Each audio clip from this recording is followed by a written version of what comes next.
Mat ల్యాబ్స్ను కూడా establish చేశాం. ఈరోజు ఒక టెస్టు 2 టెస్టులు కూడా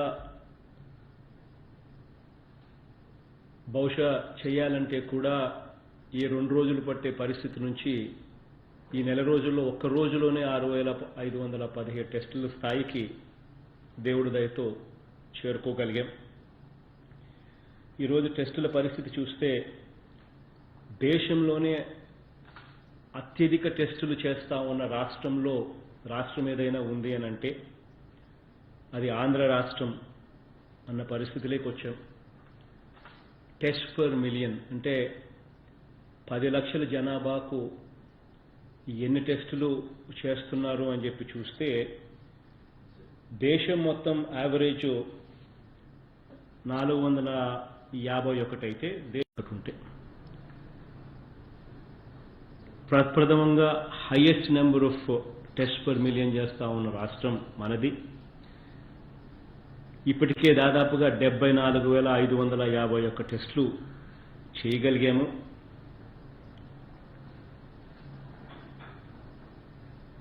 ఇందులో ఈ కెపాసిటీ ఈ నెల రోజుల్లోనే సాధించగలిగాం. ఈరోజు రాష్ట్రంలోనే మనం ఒక క్లియర్ అండర్స్టాండింగ్, క్లియర్ అవగాహనలో ఉన్నాం. ఎక్కడ రెడ్ జోన్స్ ఉన్నాయి, ఎక్కడ కేసులు అత్యధికంగా నమోదవుతా ఉన్నాయి, ఎక్కడ ఆరెంజ్ జోన్స్ ఉన్నాయి, ఎక్కడ గ్రీన్ జోన్స్ ఉన్నాయి అనే దాని మీద.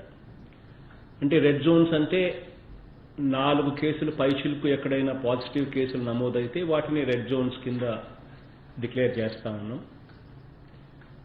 ఎక్కడైతే 1 నుంచి 4 మధ్యలోనే ఉంటాయో వాటిని ఆరెంజ్ జోన్స్ కింద డిక్లేర్ చేస్తా ఉన్నాం. ఎక్కడైతే ఏ కేసు నమోదు కాలేదో వాటిని గ్రీన్ జోన్స్ కింద నమోదు చేసుకుంటా ఉన్నాం. ఈ లెక్కన చూసుకుంటే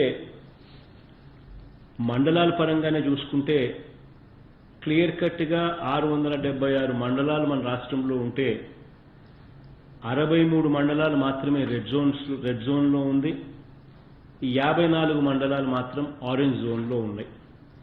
ఇక మిగిలిన 559 మండలాలన్నీ కూడా గ్రీన్ జోన్స్లో ఉన్నాయి. అంటే పూర్తిగా ఒక్క కేసు కూడా నమోదు కాకుండా ఉన్న పరిస్థితిలో రాష్ట్రం ఉంది. అంటే దాదాపుగా 80% పైచిలుకు రాష్ట్రంలో ఎటువంటి కేసు నమోదు కాకుండా ఉన్న పరిస్థితులు కూడా రాష్ట్రంలో ఉన్నాయన్న పూర్తి అవగాహనతో కూడా ఇవాళ మనం ఉన్నాం. ఇంకా ఈ నెల రోజుల్లో మనం ఇంకా ఏమేమి చేసుకోగలిగాము అని అంటే హాస్పిటల్స్ని కూడా పూర్తిగా రెడీ చేసుకోగలిగాం. ఈరోజు హాస్పిటల్స్ పరంగా కూడా చూస్తే పుట్టి ఈ కోవిడ్కి సంబంధించి, ఈ కరోనాకు సంబంధించిన హాస్పిటల్సే 5 చోట్ల క్రిటికల్ కేర్ హాస్పిటల్స్ను కూడా ఏర్పాటు చేశాం డెడికేటెడ్గా కూడా. విశాఖపట్నంలో 1, విజయవాడలో 1, నెల్లూరులో 1, తిరుపతిలో 1, కర్నూలులో 1 క్రిటికల్ కేర్ హాస్పిటల్స్. ప్రతి జిల్లాలోనూ కూడా ఎక్స్క్లూజివ్గా టెరిషరీ కేర్ కోసం ఎక్స్క్లూజివ్లీ ఒక హాస్పిటల్ను కూడా ఇయర్ మార్క్ కూడా చేసాం. అవి కూడా ఎక్స్క్లూజివ్లీ దీనికోసమే పెట్టడం కూడా జరిగింది. క్వారంటైన్ ఫెసిలిటీస్ కూడా చూస్తే ఎక్కడ కూడా క్వారంటైన్లో పెట్టే వాళ్ళని ఎవరికి కూడా అన్ని రకాలుగా బాగా చూసుకుని వాళ్ళని అన్ని రకాలుగా బాగా చూసుకోవడమే కాకుండా వైద్యం చేసి ఇంటికి పంపించే కార్యక్రమం చాలా గొప్పగా దేశంలో ఎక్కడ జరగని విధంగా కూడా చేస్తా ఉన్నాం. మంచి ఫెసిలిటీస్ ఇవ్వడమే కాకుండా, మంచి ఆహారం పెట్టడమే కాకుండా అన్ని రకాలుగా వాళ్ళని బాగా చూసుకోవడమే. సింగిల్ బెడ్రూమ్ రూమ్స్ వాళ్ళ కోసం కేటాయింపులు చేసినట్టువే. దాదాపుగా క్వారంటైన్లో 40,000 బెడ్స్ ఉంటే 25,000 బెడ్స్ సింగిల్ రూమ్స్ రాష్ట్రంలో. డబుల్ రూమ్స్ ఇంకొక 15,000 బెడ్స్ డబుల్ రూమ్స్లో ఉన్నాయి. అంటే 40,000 బెడ్స్ కేవలం సింగిల్ రూమ్ అండ్ డబుల్ రూమ్స్లోనే ఏర్పాటు చేసి అన్ని రకాలుగా కూడా వాళ్ళని కూడా బాగా చూసుకునే దిశగా అడుగులు కూడా ఈ నెల రోజుల లోపల వేయగలిగాం. ఈ నెల రోజుల్లో ఇవే కాక ప్రతి చోట ఈ పర్సనల్ ప్రొటెక్షన్ ఎక్విప్మెంట్, పీపీఈస్ కానీ, N95 మాస్కులు కానీ ఇంతకుముందు ఏ హాస్పిటల్లో కూడా ఎక్కడ దొరికేటివి కూడా కాదు. ఏదైనా ప్రొటెక్షన్ మాస్క్ కానీ, ప్రొటెక్షన్ ఎక్విప్మెంట్ కానీ, ప్రొటెక్షన్ గార్డ్ కానీ ఎక్కడ ఉండే పరిస్థితి కూడా లేవు. ఈరోజు సమృద్ధిగా ప్రతి హాస్పిటల్లోనూ ఉన్నాయి అని చెప్పడానికి కూడా ఈరోజు గర్వపడతా ఉన్నాం. ఈ నెల రోజుల్లో ఏరియా హాస్పిటల్ కానీ, డిస్ట్రిక్ట్ హాస్పిటల్ కానీ, టీచింగ్ హాస్పిటల్స్ కానీ ఈ ప్రతి చోట కూడా ఐసోలేషన్ వార్డ్స్ను కూడా ఎక్కడైనా ఎవరైనా అనుమానితంగా వల్నరబుల్ కేసు ఏదైనా వచ్చి కొంచెం అనుమానంగా ఉన్న పరిస్థితిలో ఉన్నా కూడా వాళ్ళని వెనక్కి పంపించకుండా వాళ్ళకు కూడా వైద్యం అందిస్తూ అట్ ది సేమ్ టైం మిగిలిన పేషెంట్లకు ఎటువంటి ఇబ్బంది కూడా జరగకోకుండా ఉండే కార్యక్రమంలో భాగంగా ఈ area hospitals, district hospitals, teaching హాస్పిటల్స్లో ప్రత్యేకంగా వీళ్ళ కోసం ఒక సపరేట్ ఐసోలేషన్ వార్డు కూడా ఒకటి క్రియేట్ చేశాం. సో దట్ అక్కడ వచ్చిన వెంటనే ఎవరైనా కూడా కాస్త అనుమానం ఉన్నా కూడా అక్కడ వాళ్ళని టెస్టింగ్లు చేయొచ్చు. టెస్టింగ్లు చేసి టెస్టింగ్లలో రిజల్ట్స్ కన్నా వీళ్ళకు కరోనా ఉందని పాజిటివ్గా తేలితే వాళ్ళను ఎక్స్క్లూజివ్ కరోనా హాస్పిటల్స్, కోవిడ్ హాస్పిటల్స్కు పంపించేదానికి అన్ని రకాలుగా సన్నాహాలు కూడా చేశాం ఈ నెల రోజుల్లో. ఈ నెల రోజుల్లోనే పూర్తిగా డాక్టర్ల రిక్రూట్మెంటు, నర్సుల రిక్రూట్మెంటు, టెక్నీషియన్స్ రిక్రూట్మెంటు ఇప్పటికే ఈ కరోనాకు సంబంధించిన ఎక్స్క్లూజివ్ హాస్పిటల్స్ కానీ, ఈ క్రిటికల్ కేర్ హాస్పిటల్స్ కానీ, టెరిషరీ కేర్ హాస్పిటల్స్ కానీ వీటివన్నిటి చోట కూడా డీల్ చేయడం కోసం అని చెప్పి వీటి కోసం ఎక్స్క్లూజివ్గా డాక్టర్స్ రిక్రూట్మెంటు, నర్సుల రిక్రూట్మెంటు, టెక్నీషియన్స్ రిక్రూట్మెంట్ కూడా ఆల్రెడీ పూర్తిగా అయిపోయి చేసేసాం. ఇక మిగిలిన హాస్పిటళ్లలో కూడా మిగిలిన హాస్పిటల్స్లో కూడా ఈ మే 15వ తేదీ నాటికల్లా పూర్తిగా డాక్టర్ల రిక్రూట్మెంటు, నర్సుల రిక్రూట్మెంటు అంటే మిగిలిన రోగాలకు కూడా ఎటువంటి ప్రతి చోట అవసరం ఎంతమంది ఉన్నారో ప్రతి చోట కూడా పూర్తిగా రిక్రూట్ చేసే కార్యక్రమం కూడా మే 15వ తేదీకి నోటిఫికేషన్ కూడా ఇచ్చే కార్యక్రమం కూడా అడుగులు ముందుకు వేస్తా ఉన్నాం. ఈ నెల రోజుల్లోనే ఎక్స్క్లూజివ్ 104 అన్న నెంబర్కు ఏ ఒక్కరు ఫోన్ చేసినా కూడా ఈ కరోనాకు సంబంధించిన వెంటనే ఈ సిమ్టమ్స్ ఉన్నాయి అని చెప్పి ఎవరైనా ఫోన్ చేస్తే వాటిని ఏ రకంగా డైరెక్ట్గా అక్కడికి మనిషి వచ్చి డైరెక్ట్గా 104 సిబ్బంది వచ్చి తీసుకొని పోయి టెస్టులు చేసి తీసుకొని పోయే పరిస్థితులు కూడా క్రియేట్ చేశాం. ఎక్స్క్లూజివ్గా 14410 అని చెప్పి టెలిమెడిసిన్ కాల్ సెంటర్ను కూడా ఎక్స్క్లూజివ్గా ఈ నెలలోనే అది కూడా తీసుకొని రాగలిగాం. ఈ 14410 ఈ టెలిమెడిసిన్ కాల్ సెంటర్ ద్వారా కరోనా కేసులే కాకుండా నాన్ కరోనా కేసులు కూడా ఏదైనా ఉన్నా కూడా వైద్యం కోసం ఏ ఒక్కరు ఫోన్ చేసినా కూడా వాళ్ళకు ప్రిస్క్రిప్షన్ చెప్పడమే కాకుండా ఏకంగా మందులు కూడా డోర్ డెలివరీ చేసే పరిస్థితిలోకి వ్యవస్థను కూడా ఈ నెల రోజుల లోపలనే తీసుకొని పోగలిగాం. ఇవన్నీ కూడా ఈ నెల రోజుల లోపలనే చేయగలిగాం. గ్రామ స్థాయిలో వాలంటీర్లు, గ్రామ స్థాయిలో ఆశా వర్కర్లు, ఏ స్థాయిలో వ్యవస్థ తయారైంది అని అంటే ఇప్పటికే రాష్ట్రంలో 3 సార్లు సర్వే చేయడం జరిగింది. రాష్ట్రంలో ప్రతి ఇంటిని కూడా జల్లడబట్టి కూడా సర్వే చేయడం జరిగింది. గ్రామ వాలంటీర్లకు, ఆశా వర్కర్లకు ఈ విషయంలో మాత్రం వాళ్ళకు హ్యాట్స్ ఆఫ్ చెప్పాల్సిందే. సిమ్టమాటిక్ ఏమన్నా కేసులు ఏదైనా ఉంటే లేదా వల్నరబుల్ కేసులు ఏదైనా ఉంటే ఆ వల్నరబుల్ కేసులకు రక్షణ కల్పించే విషయంగా వాళ్లకు ఐడెంటిఫై చేయడము, ఆ తర్వాత వాళ్లకు టెస్టులు చేసే కార్యక్రమాలు చేయడము, వాళ్ళను అన్ని రకాలుగా గమనించుకుంటూ ఉండడము అన్నీ కూడా గొప్పగా వాళ్ళు చేస్తూ ఉన్నారు. సో ఈ వ్యవస్థ అంతా కూడా ఈ నెల రోజుల లోపల చాలా గొప్పగా కూడా చేయగలిగాం. ఒకవైపున వ్యవస్థను గొప్పగా దీన్ని దిద్దుకుంటూనే మరోవైపున ఈ కరోనా ఎఫెక్ట్ వల్ల రాష్ట్రంలో ఇటువంటి చర్యలు లాక్డౌన్ తీసుకున్నప్పుడు ఇటువంటి చర్యల వల్ల సామాన్యునికి కొద్దో గొప్ప కష్టం కూడా ఖచ్చితంగా ఏర్పడిన పరిస్థితి. అటువంటి కష్టమైన పరిస్థితిలో కూడా రాష్ట్రానికి కూడా పూర్తిగా ఎటువంటి ఆదాయాలు కూడా పూర్తిగా రాని పరిస్థితిలో రాష్ట్రం ఉన్నా కూడా దేవుడి దయతో ప్రజలందరి దీవెనలతో ఎక్కడా కూడా సామాన్యునికి ఎక్కడా కూడా కష్టం జరగకుండా నష్టం జరగకుండా ఉండేందుకు వీలైన కాడికి ప్రభుత్వం అన్ని రకాలుగా ఈ నెల రోజుల్లో ముందడుగులు వేసింది. ఇన్ని కష్టాలున్నా కూడా రేషన్ సరుకులు నెలకు ఒకసారి ఇచ్చే పరిస్థితి నుంచి నెలకు 3 సార్లు సరుకులు ఇచ్చే కార్యక్రమంలోకి వ్యవస్థను తీసుకొని పోయాం. ఈ నెలలో కష్టాన్ని పూర్తిగా తుడిచివేయలేకపోయినా కొద్దో గొప్ప సామాన్యునికి మేలు చేయాలి అనే ఉద్దేశంతో ప్రతి ఇంటికి ప్రతి పేద ఇంటికి కూడా 1000 రూపాయలు ఉడతా సహాయం కూడా రాష్ట్ర ప్రభుత్వం తరపున చేయగలిగాం.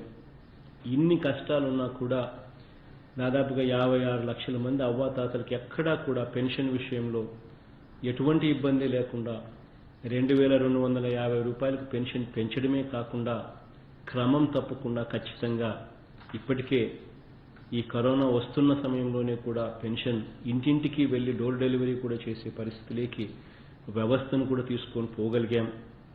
ఇవన్నీ కూడా ఈ నెల రోజుల లోపల గొప్పగా కూడా చేయగలిగామని చెప్పి ఒకవైపున చెబుతూనే మరోవైపున కొన్ని విషయాలు ప్రజలతో ఖచ్చితంగా నా అన్నదమ్ములతోనూ నా అక్క చెల్లెమ్మలతోనూ కొన్ని విషయాలను మాత్రం ఖచ్చితంగా షేర్ చేసుకోవాల్సిన అవసరం ఉంది. ఇది షేర్ చేసుకోవాల్సిన అవసరం ఎందుకుంది అనంటే మనం ఇన్ని చర్యలు తీసుకున్నా కూడా మనం ఇన్ని చర్యలు చేపట్టినా కూడా రియాలిటీ ఏమిటి అనంటే వాస్తవం ఏమిటి అనంటే ఇన్ని చేసినా కూడా మనం దీన్ని పూర్తిగా ఎప్పుడు కూడా కట్టడి చేయలేం. ఇది వాస్తవమైన పరిస్థితి, ఇది రియాలిటీ. ఎందుకనంటే ఒక మనిషి ఎక్కడో ఒక చోట మిగిలిపోయినా కూడా ఆ మనిషి మళ్ళీ ఎక్కడో ఒక చోట దగ్గడమో తుమ్మడమో చేస్తారు, ఎక్కడో ఒక చోట మళ్ళీ అంటుకుంటూ పోతూ ఉంటుంది. It is a never ending process. ఇది ఎప్పటికీ కూడా పూర్తిగా కూడా ఎలిమినేట్ అయ్యే పరిస్థితి ఉండదు. ఎందుకు ఈ విషయాలు చెప్పాల్సి వస్తూ ఉంది అనంటే రాబోయే రోజుల్లో కూడా మనం కరోనాతో కలిసి జీవించాల్సిన పరిస్థితి మనందరికీ ఉంటుందని కూడా మనం అందరం కూడా గమనించాలి. కరోనా అన్నది ఈ కోవిడ్ అనేది కరోనా అన్నది ఏదైతే ఉందో ఇదేదో ఒక భయంకరమైన రోగమనో ఇది వస్తే అంటరానితనమనో లేకపోతే ఇంకొకటో అన్న భావన దయచేసి అందరు బుర్రలో నుంచి తీసేయమని చెప్పి నేను సవినయంగా అందరితో కూడా రిక్వెస్ట్ చేస్తా ఉన్నాను. ఎందుకనంటే ఇది సర్వసహజంగా రాబోయే రోజుల్లో ఇంకా అందరికీ కూడా వచ్చే పరిస్థితి కూడా ఎక్కువగానే ఉంటుంది. ఎందుకనంటే ఇది ఎప్పటికీ కూడా తీసేయలేము.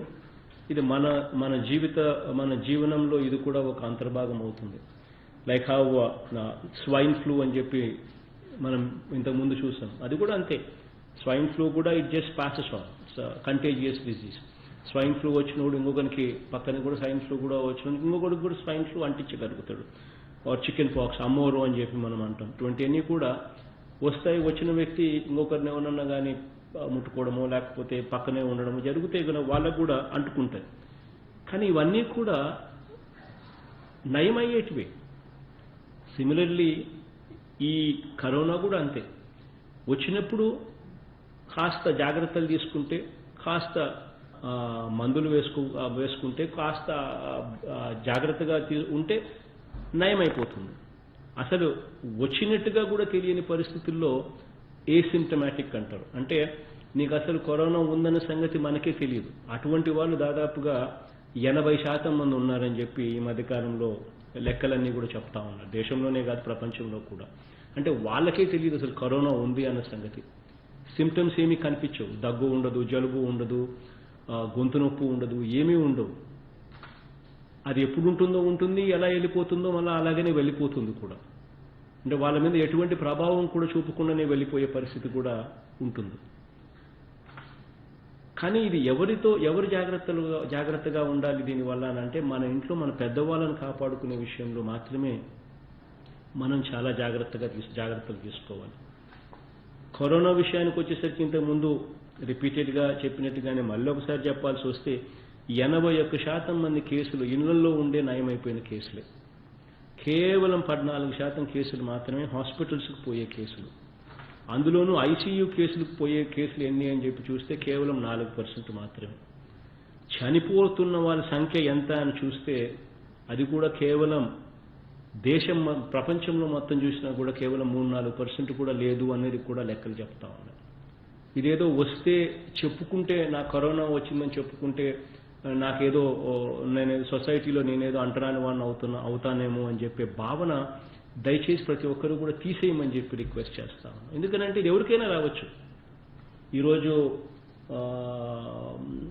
ఎవరికో ఎల్లయ్యకో పుల్లయ్యకో వచ్చి రావచ్చు, రేపొద్దున నాకైనా రావచ్చు, రేపొద్దున ఇంకొకరికైనా రావచ్చు. ఇట్ ఈస్ నథింగ్ బట్ జ్వరం. ఇట్ ఈస్ నథింగ్ బట్ జ్వరం. వస్తుంది, ఆ తర్వాత వెళ్ళిపోతుంది. వచ్చినప్పుడు కాస్త జాగ్రత్తలు తీసుకోవాలా, వచ్చినప్పుడు కాస్త మందులు తీసుకోవాలి. ఎవరికైనా వస్తే వాళ్ళు చేయాల్సిందల్లా 104 ఫోన్ చేయడం కానీ, లేకపోతే 14410 అనే నెంబర్ టెలిమెడిసిన్ నెంబర్కి ఫోన్ చేయడం కానీ, అలా చేస్తే చాలు. వెంటనే డాక్టర్లు వస్తారు, వెంటనే ఇంటికి వస్తారు, వచ్చి మందులు ఇచ్చిపోతారు. మోస్ట్ లైక్లీ అసలు హాస్పిటల్ కూడా పోవాల్సిన పని, ఇంట్లోనే నయం కూడా అయిపోయే పరిస్థితి. కాస్త జాగ్రత్తలు తీసుకోవాలి. అయితే కొంచెం మిగతా వాళ్ళను, ఇంట్లో పెద్దవాళ్ళను, ఇటువంటి వాళ్ళను మనం ప్రభావితం చేయగలుగుతాం కాబట్టి కొంచెం వాళ్ళ విషయాల్లో కొంచెం జాగ్రత్తలు తీసుకుంటే చాలు. సో ఇది దయచేసి అందరూ కూడా గుర్తుపెట్టుకోవాల్సింది ఏంటంటే, ఇదేదో అంటరాని రోగము లేకపోతే ఇంకొకటి అనుకోవాల్సిన పనే లేదు. ఎవరికైనా కూడా రావచ్చు.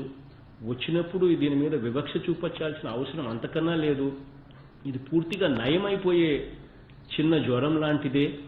దీనికల్లా మనం చూసుకోవాల్సింది ఏంటంటే, వచ్చినప్పుడు మనమంతటి మనమే కొంచెం కరోనా లక్షణాలు కనపడినా కూడా, కొంచెం మనకు ఏదైనా ఉన్నప్పుడు కూడా మనమంతకు మనమే ఫోన్లు చేసి మనమంతకు మనమే 104కి ఫోన్ చేయడం కానీ, 14410 నెంబర్కి కానీ ఫోన్ చేయడం కానీ మనమే చేసేస్తే వెంటనే డాక్టర్లు వస్తారు, మందులు ఇస్తారు, పోతారు.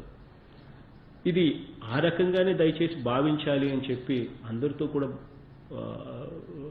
వినయపూర్వకంగా రిక్వెస్ట్ చేస్తా ఉన్నాం. చనిపోయిన కేసులు కూడా గమనించినట్లయితే కోమార్బిడిటీ అంటే షుగరు, బీపీ, ఇటువంటి ఆస్తమా, ఇటువంటి ఉన్న వాళ్ళు, వయసులో ఎక్కువగా ఉన్న వాళ్ళ మీదనే ఇది కాస్తో కూస్తో ఎక్కువ ప్రభావితం చూపిస్తారు తప్ప మిగిలిన వాళ్ళ మీద అసలు ప్రభావితం ఎక్కడా కూడా చూపించడం లేదు అనేది కూడా క్లియర్ కట్గా కనిపిస్తా ఉన్న విషయాలు. కాబట్టి దయచేసి ఎవరు కూడా ఇదేదో వస్తే ఇదేదో అంటరానిదన్నట్టుగా దయచేసి ఎవరు కూడా అనుకోవాకండి. ఏదైనా కూడా చెప్పండి. మీరంతకు మీరు చెప్తే ఇది వెంటనే డాక్టర్లు వస్తారు, నయం చేసిపోతారు. మిగతా వాళ్ళకు కూడా ఇది సోకకుండా ఉంటుంది. ఇది పోవాలి అని అంటే మనమంతటి మనం కట్టడి చేసుకునే దాని మందే ఉంటుంది. మనమంతటి మనమే మంచి ఆహార అలవాట్లు, మనమంతటి మనమే మంచి లైఫ్ స్టైల్ అలవాట్లు, ఇవన్నీ మనం చేసుకునే కార్యక్రమంలో ఉంటుంది. రోగ నిరోధక శక్తి అనేది మనం పెంచుకోగలిగితే దీనికి సొల్యూషన్ అదంతటదే సొల్యూషన్ వస్తుంది. కాబట్టి దయచేసి మీ అందరితో కూడా కోరేది ఈ విషయాలే. ఇప్పుడు ఇంతకుముందే నేను చెప్పాను, ఎన్ని టెస్టులు చేశాము అని అంటే ఇప్పటికే 74,551 టెస్టులు చేశాము. దేశంలోనే 1396 టెస్టులు పర్ 10 లక్షలకు, అంటే 10 లక్షల జనాభాకు 1396 టెస్టులతో దేశంలోనే నెంబర్ 1 స్థానంలో అత్యధిక టెస్టులు చేసిన రాష్ట్రంగా ఇక్కడ మనం నమోదు కూడా అయ్యాం. ఈ టెస్టుల్లో కూడా పాజిటివిటీ రేట్, అంటే టెస్టులు చేస్తే నెంబర్ ఆఫ్ పాజిటివిటీ కేసులు ఎంత అని చూస్తే కేవలం 1.61% మాత్రమే టెస్టులు చేసినప్పుడు పాజిటివిటీ కేసు వచ్చినాయి. ఈ టెస్టులన్నీ కూడా దాదాపుగా 70% టెస్టులన్నీ కూడా హాట్ జోన్స్లో చేసినవేటివే. అంటే 70% టెస్టులన్నీ కూడా ఈ రెడ్ జోన్స్, ఈ ఆరెంజ్ జోన్స్లోనే 70% టెస్టులు చేసిన కేసులు. అంటే ఇంత తీవ్రమైన జోన్స్లోనే టెస్టులు చేస్తేనే కేవలం 1.61% మాత్రమే పాజిటివ్ కేసులు నమోదవుతా ఉన్నాయి. దేశం మొత్తం మీద చూసుకుంటే 4% పాజిటివిటీ రేట్ ఉంటే, అంటే టెస్టులు చేస్తే పాజిటివ్గా వచ్చిన సంఖ్య దేశం మొత్తం 4% ఉంటే మన రాష్ట్రంలో అది కేవలం 1.61% మాత్రమే ఉంది అన్నది కూడా అందరం కూడా గర్వపడాల్సిన, అంటే కొద్దో గొప్ప దేవుడు దయతో గర్వపడాల్సిన విషయం అని చెప్పి నేను చెప్తాను. ఎందుకంటే దేవుడు ఆ మేర కన్నా మన పట్ల కనికరం ఎక్కువ చూపుతున్నాడని. అదే రకంగా డబులింగ్ రేటు కూడా చూస్తే అంటే అంటే ఎన్ని రోజుల్లో డబులింగ్ అవుతుంది సంఖ్య పాజిటివిటీ కేసులు వచ్చినవని చూస్తే దేశం మొత్తం 9.8 అయితే దేశం మొత్తం 9.1 అయితే మన రాష్ట్రం మాత్రం 9.8 రోజులు. అంటే దేశం కన్నా మనం మెరుగైన స్థానంలో ఉంటాం. దేశం మొత్తం డబుల్ అయ్యే సంఖ్య 9.1 రోజుల్లో డబుల్ అవుతే పాజిటివిటీస్, మన దగ్గర మాత్రం అది 9.8 రోజులు. అంటే దేశం కన్నా ఇంకా మెరుగైన స్థానంలో మనం ఉన్నాము అన్నది కూడా మనమంతా కూడా గుర్తుపెట్టుకోవాలి. అదే రకంగా చనిపోయిన వారి పర్సంటేజ్ చూస్తే మార్టాలిటీ రేట్ అని చెప్పి ఎంత అని చెప్పి చూస్తే అది కూడా 2.83%. దేశం మొత్తం మీద చూస్తే అది 3.13% దేశం మొత్తం మీద ఉంటే ఆ దేశం మొత్తం కన్నా కూడా మన దగ్గర చనిపోయిన వాళ్ళ సంఖ్య పర్సంటేజ్ కూడా చూస్తే 2.83%. అక్కడ కూడా దేవుడి దయతో మన దగ్గర మంచి డాక్టర్లు ఉన్నారు. ఆ డాక్టర్లు కూడా బాగా పనిచేసి చేయడం, మన వ్యవస్థ కూడా ఇంకా పటిష్టంగా ఉండడం కూడా ఇది ఉపకరించింది అని చెప్పి కూడా ఖచ్చితంగా కూడా చెప్పగలుగుతాం. ఇవన్నీ కూడా ఎందుకు చెప్తా ఉన్నాను అనంటే రాబోయే రోజుల్లో మనం కరోనా ఈ రెండు కలిసి ఇద్దరం కూడా జీవించే పరిస్థితి కనిపిస్తూ ఉంది. కాబట్టి ఇదేదో అంటరాందనో లేకపోతే ఇంకొకటనో భావించి పూర్తిగా జీవితం అంతా ఏదో నాశనం అయిపోయినట్టుగా ఎవరు కూడా భావించాల్సిన అవసరం లేదు అని చెప్పడానికి కోసమే ఇవన్నీ కూడా చెప్తా ఉన్నా. ఇంతకుముందే నేను చెప్పాను, దాదాపుగా 670 మండలాలుంటే మనకు 676 మండలాల్లో మనకు కేవలం 63 మండలాలు మాత్రమే రెడ్ జోన్లోను, 54 మండలాలు మాత్రమే ఆరెంజ్ జోన్లోనూ ఉన్నాయని. అంటే 4 పై చిలుకు పాజిటివ్ కేసులు ఉన్నవి 63 మండలాలు,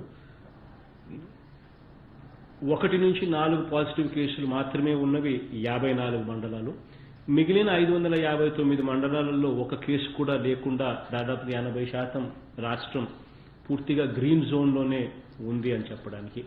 కాబట్టి ఈ గ్రీన్ జోన్లో కార్యక్రమాలన్నింటినీ కూడా యథావిధిగా జీవితం అన్నది ముందుకు సాగిపోయే విధంగా కూడా జరగాల్సిన పరిస్థితిలో జరుగుతుంది. అడుగులు ముందుకు పడతాయి. ఇక్కడ కొన్ని జాగ్రత్తలు తీసుకోమని మాత్రమే ఖచ్చితంగా నేను చెప్తా ఉన్నాను. ఆ జాగ్రత్తలు ఏమిటి అని అంటే, దయచేసి గ్రీన్ జోన్స్ మనం ప్రొటెక్ట్ చేసుకోవాల్సిన అవసరం కూడా ఉంది. కాబట్టి ఇక్కడ కొద్దిగా ఫిజికల్ డిస్టెన్సింగ్ కొంచెం కనీసం ఒక మనిషికి ఏదైనా పనులు చేసుకునేటప్పుడు కానీ ఇంకొకటి కానీ కొద్దిగా వీలైతే కాషియస్గా ఉంటూ కనీసం ఒక మనిషికి ఇంకొక మనిషికి మధ్య 1 మీటర్ డిస్టెన్స్ అన్నా కనీసం ఉండేట్టుగా కొంచెం చర్యలు తీసుకునే కార్యక్రమం చేస్తే సరిపోతుంది. ప్రతి ఇంటికి కూడా ప్రతి మనిషికి కూడా మాస్కులు కూడా తయారు చేసి కూడా పంపిణీ చేస్తూ ఉన్నాము. బహుశా ఈ రోజుకు మన పొదుపు సంఘాలు అక్క చెల్లెమ్మలు ఆ మాస్కులు కుడతా ఉన్నారు. ఆప్కో దగ్గర నుంచి బట్ట తీసుకున్నాము, అది పొదుపు సంఘాల అక్క చెల్లెమ్మలకి ఇచ్చాము. పొదుపు సంఘాల అక్క చెల్లెమ్మలు ఆ మాస్కులు కుడతా ఉన్నారు. ఆ మాస్కులు బహుశా 40 లక్షలు వాళ్ళు ప్రతిరోజు కుడతా ఉన్నారు. అవి కుట్టే కొద్దీ అవి డిస్ట్రిబ్యూషన్ కూడా చేయడం జరుగుతుంది. మొట్టమొదటిగా ప్రతి మనిషికి 3 మాస్కులు ఇవ్వడం జరుగుతూ ఉంది. అది రెడ్ జోన్స్, ఆరెంజ్ జోన్స్లో ఫస్ట్ ఇచ్చి ఆ తర్వాత గ్రీన్ జోన్స్లోకి పొమ్మని చెప్పి అధికారులకు ఆదేశాలు ఇచ్చాం. కాబట్టి ప్రతి మనిషికి ఆల్మోస్ట్ 3 మాస్కులు సప్లై చేయడం కూడా జరుగుతుంది. సో కొంచెం ఏదైనా బయటికి వెళ్ళేటప్పుడు కొంచెం మాస్క్ పెట్టుకొని కొంచెం అలా బయటికి పోతే మనది ఏదన్నా ఉన్నా కూడా ఈ మాస్క్ కొద్దో గొప్ప అడ్డుపడుతుంది. కాబట్టి ఇట్లా చిన్న విషయాలలో ఈ రకమైన కొన్ని జాగ్రత్తలు తీసుకోవడం, కొంచెం బాగా మంచి తిండి అలవాట్లు చేసుకోవడం, కొంచెం పండ్లు, కూరగాయలు, ఇటువంటి వ్యాధి నిరోధక శక్తిని పెంపొందించే కొంచెం తిండి, కొంచెం మంచి అలవాట్లు చేసుకోవడం, ఇటువంటి కొన్ని పాటిస్తే చాలు ఈ గ్రీన్ జోన్స్లో పూర్తిగా గ్రీన్ జోన్స్ అనేది సురక్షితంగా కూడా ఉంటాయి. పబ్లిక్ ట్రాన్స్పోర్ట్ బహుశా కొద్దిగా ఇంకా కొన్ని రోజుల పాటు కొద్దిగా పోస్ట్పోన్మెంట్ చేయొచ్చు. బట్ ప్రైవేట్ వెహికల్స్ ఈ గ్రీన్ జోన్స్లో కూడా తిరిగేదానికి కూడా కొంచెం వెసులుబాటు రాబోయే రోజుల్లో కూడా ఆలోచన చేస్తాము. ఈ గ్రీన్ జోన్స్లో పరిశ్రమలు ఇవన్నీ కూడా పనిచేస్తాయి. వ్యవసాయం అయితే ఇంకా నేను చెప్పాల్సిన పని లేదు, దాని మీద ఇంకా పూర్తిగా ధ్యాస కూడా పెట్టే పరిస్థితి కూడా ఉంటుంది. ఈ గ్రీన్ జోన్స్లో అన్ని రకాలుగా కూడా activity levels, economic activity levels అన్నీ కూడా మామూలుగానే సర్వసహజంగానే జరిగిపోయే కార్యక్రమాలు కూడా జరుగుతాయి. కొంచెం ఈ రెడ్ జోన్స్, కొంచెం ఈ ఆరెంజ్ జోన్స్లో కొన్ని జాగ్రత్తలు ఇంకా కొంచెం తీసుకోక తప్పదు. అవి కొంచెం తీసుకునే కార్యక్రమాలు కొంచెం తీసుకుంటూ రాబోయే రోజుల్లో అడుగులు ముందుకు వేస్తామని చెప్పి మీ అందరికీ కూడా తెలియజేస్తా ఉన్నాను. ఇక్కడ మరొకసారి ఈ ముగించే ముందు మీ అందరితో కూడా నేను రిక్వెస్ట్ చేసేది కూడా ఇంతకు ముందు చెప్పినట్టుగానే మరొకసారి కూడా మళ్ళీ చెప్పేది ఒకటి ఏమిటనంటే, దయచేసి ఇదేదో కరోనా వస్తే ఇదేదో అంటరాని రోగమనో, ఇదేదో కరోనా వస్తే ఇదేదో రాష్ట్రం ఇదేదో నాశనం అయిపోతామనో దయచేసి ఎవరు కూడా భావించద్దండి. ఎవరు కూడా కరోనా వచ్చిన వ్యక్తుల మీద అటువంటి వివక్ష కూడా చూపవద్దు అని చెప్పి కూడా నేను సవినీయంగా నేను కోరుకుంటా ఉన్నాను. కాబట్టి దీనికి అందరం కూడా ఇది మనసులో ఇది తెలుసుకోవాలి. తెలుసుకున్నప్పుడు మనం కరోనా వచ్చిన వ్యక్తి మీద వివక్ష చూపాం. ఎందుకంటే రేపు పొద్దున అదే వివక్ష మన మీద వేరే వాళ్ళు కూడా చూపే పరిస్థితి కూడా ఉంటుంది. కాబట్టి దయచేసి ఎవరు కూడా వివక్ష చూపవద్దు అని చెప్పి నేను కోరుతా ఉన్నాను. ఒకవేళ ఎవరికైనా కరోనా వస్తే దానికి అదేం నయం అయిపోతుంది. జ్వరం మాదిరి వచ్చింది పూర్తిగా కూడా మళ్ళీ కాస్త మందులు తీసుకుంటే పూర్తిగా నయం అయిపోయే పరిస్థితి వస్తుంది. ఇదంతా it becomes immunity is the last అస్త్రం. లేదా వ్యాక్సిన్ అనేది ఎప్పుడో ఒకసారి తయారవుతుంది. ఓ సంవత్సరం తర్వాత ఆ వ్యాక్సిన్ అనేది ఎప్పుడు తయారవుతే అప్పుడు అందరికీ ఇంజెక్షన్ ఇస్తారు, అట్లన్నా పోవాలి. లేకపోతే ఇమ్యూనిటీ అనేది హర్డ్ ఇమ్యూనిటీ అనేది పెరగాలి. అంటే వచ్చిన తర్వాత అది వెళ్ళిపోతుంది. వచ్చినప్పుడు కాస్త కూస్తో మందులు వేసుకుంటాము, మందులు వేసుకున్నప్పుడు కాస్త కూస్తో వెళ్ళిపోయిన తర్వాత అది మళ్ళీ వచ్చే పరిస్థితి ఏముంటుంది.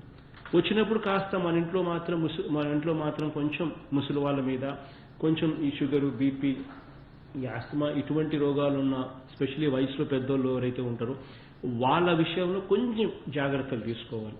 వాళ్ళను కొంచెం మనం కాపాడుకునేదానికి, ఎందుకంటే వాళ్ళ మీద కొంచెం తీవ్రంగా ఉంటుంది దీని ఎఫెక్ట్. కాబట్టి కొంచెం అటువంటి వాళ్ళను మనం ప్రొటెక్ట్ చేసుకోవాల్సిన అవసరం మాత్రమే ఉంటుందన్నది అందరూ కూడా గుర్తుపెట్టుకోవాలి.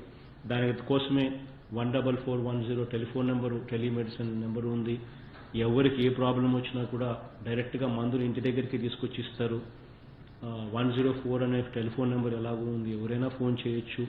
ఇక గ్రామ వాలంటీర్లు, మన గ్రామంలో పక్కనే ఉన్న మెడికల్ అసిస్టెంట్, ఆశా వర్కర్లు అందరూ కూడా అక్కడే ఉంటారు. కాబట్టి వీళ్ళందరూ కూడా ఎల్లవేళ్ళ మీకు సహాయం కూడా చేసేదానికి సిద్ధంగా ఉన్నారనేది కూడా అందరూ కూడా గుర్తుపెట్టుకోమని చెప్పి సవినీయంగా కూడా తెలియజేస్తా ఉన్నాను. అదే మాదిరిగానే రంజాన్ నెల మొదలైంది. అందరి ముస్లిం సోదరులకు కూడా రిక్వెస్ట్ చేస్తా ఉన్నాను, రంజాన్ మీరు ఇళ్లలోనే చేసుకుంటా ఉన్నారు అన్నది ఒక మంచి విషయంలోనే, ఆ మంచి విషయంతో పాటు మీ అందరితో కూడా రిక్వెస్ట్ ఏంటంటే గట్టిగా దేవుణ్ణి కూడా, అల్లాహ్ని కూడా రాష్ట్రానికి మంచి చేయమని చెప్పి కూడా ప్రార్థనలు కూడా చేయమని చెప్పి అడుగుతా ఉన్నా. ముస్లిం సోదరులే కాదు, క్రిస్టియన్ సోదరులను కూడా అడుగుతా ఉన్నాను. అదే రకంగా ప్రతి హిందూ సోదరుని కూడా అడుగుతా ఉన్నాను.